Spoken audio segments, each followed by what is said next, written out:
Praise the lord. ఆత్మీయ జీవితాన్ని బలపరచడానికి చిన్న మాట.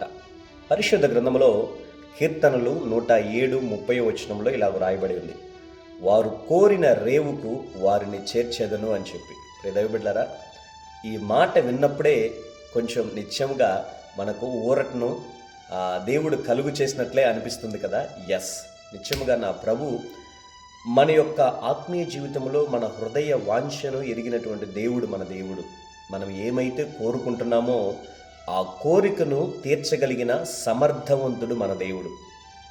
ఎలాంటి పరిస్థితుల్లో ఉన్నావో, కొన్ని సంవత్సరాలుగా, కొన్ని దినాలుగా, కొన్ని మాసాలుగా నీవు ప్రభువు దగ్గర కోరుకుంటున్నది జరగలేదు అని చెప్పి అధైర్యంతో ఉన్నావా, సొమ్మసిల్లిపోయి ఉన్నావా, నీరసిల్లిపోయి ఉన్నావా? అయితే నా ప్రభువు వారు నీతో కూడా మాట్లాడుతున్నాడు ఈ వాక్యము ద్వారా.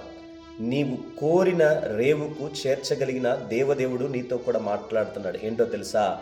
నీవు ఎన్నో సంవత్సరాలుగా మదన వేదన పడుతున్నటువంటి ఆ కోరికను, ఎన్నో సంవత్సరాలుగా దేవుని పాదాల దగ్గర పెట్టి ప్రార్థిస్తున్నటువంటి ఆ కోరికను నా ప్రభువు నిశ్చయముగా ఆయన తీర్చడానికి, చేర్చడానికి ఆయన సమర్థవంతుడు అని చెప్పి అధైర్యపడవద్దని చెప్పి ప్రభువు వారు నీతో కూడా మాట్లాడుతున్నారు. సో ఏనాడు కలత చెందకుండా, దుఃఖపడకుండా, నీరసిల్లిపోకుండా ఆ కార్యముల గురించి, ఏ కార్యం గురించి అయితే నువ్వు ప్రార్థన చేస్తున్నావో, ఏ పని కోసమైతే నువ్వు ప్రార్థన చేస్తున్నావో, ఏది కావాలని నువ్వు మనసులో తలంచావో, ఏది కావాలని కోరుకుంటున్నావో, నిశ్చయముగా ఆ కోరిన రేవుకు, గమ్యానికి నా ప్రభు చేర్చి నిన్ను సంతోషభరితులుగా చేయడానికి నా ప్రభు సమర్థవంతుడు. మన ప్రభు సమర్థవంతుడు. సో దేనికి కలత చెందవద్దు.